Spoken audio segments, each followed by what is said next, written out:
सब गोटा बड़का जते छी सबके प्रणाम करै छी। पहिले फेर एकटा चैतावर सुनाबऽ जा रहल छी, से सब गोटा सुनब और नीक लागत तऽ लाइक करब, शेयर करब, सब्सक्राइब करब हमर चैनल के। सुनै जाओ सब गोटे। आंगुरी में डसलकै नगिनिया हो रामा, चैत महीनमा आंगुरी में डसलकै नगिनिया हो रामा, चैत महीना चैत महीना रामा, चैत महीना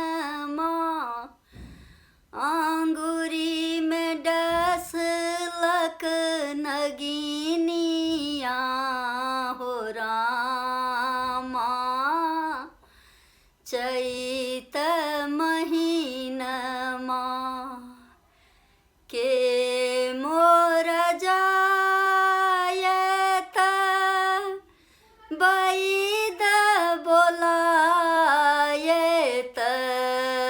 के मोर जायत बैद बजायत,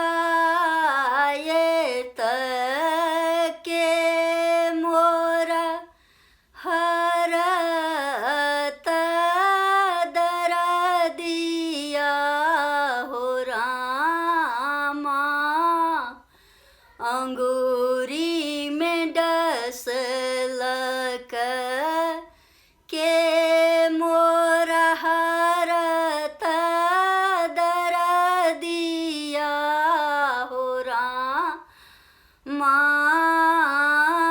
अंगूरी में डसलक। बाबा मोर जायता बैद बजाओता, बाबा मोर जायता बैद बजाओता, अम्मा मोर हरथिन दखबा हो रामा, चैत महीनमा अम्मा मोर हरथिन दरदिया हो रामा, अंगूरी में डसलक, अंगूरी में डसलकै नगिनिया हो रामा, चैत महीनमा के मोर जायत पिया के बजायत, के मोर जायत रामा पिया के बजायत, के मोर पलंग ओछाओत हो रामा, अंगूरी में डसलक के मोर पलंग ओछाओत हो रामा, अंगूरी में डसलक। देवरा मोर जायता पिया के बजाओता, देवरा मोर जायता पिया के बजाओता, ननद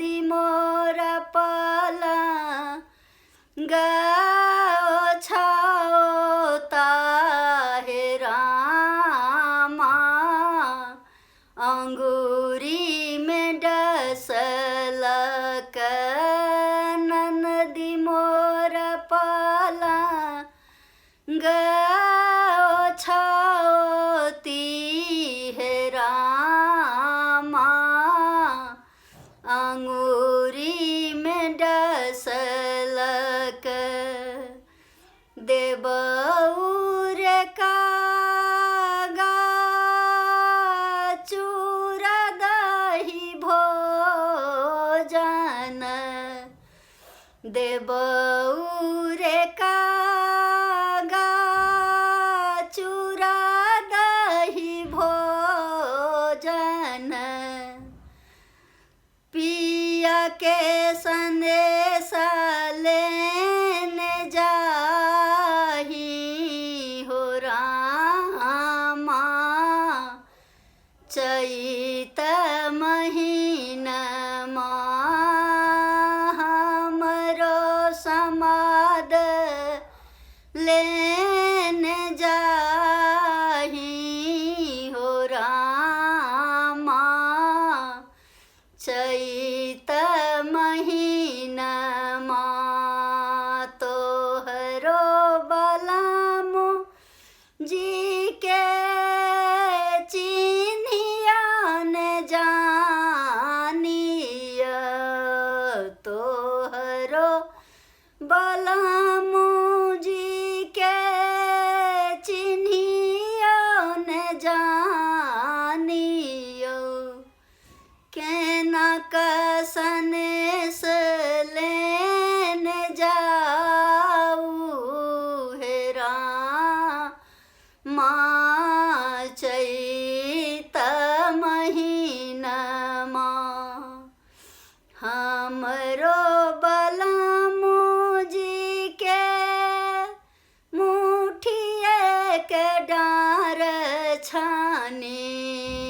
हमरो बलमु जी के मुठिए के डार छानी।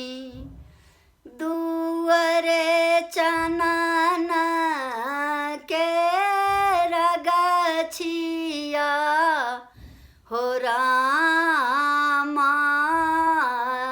अंगूरी में डसलक दुअरे चनन के रगछिया हो रामा। अंगूरी में डसलक अंगूरी में डसलक नगी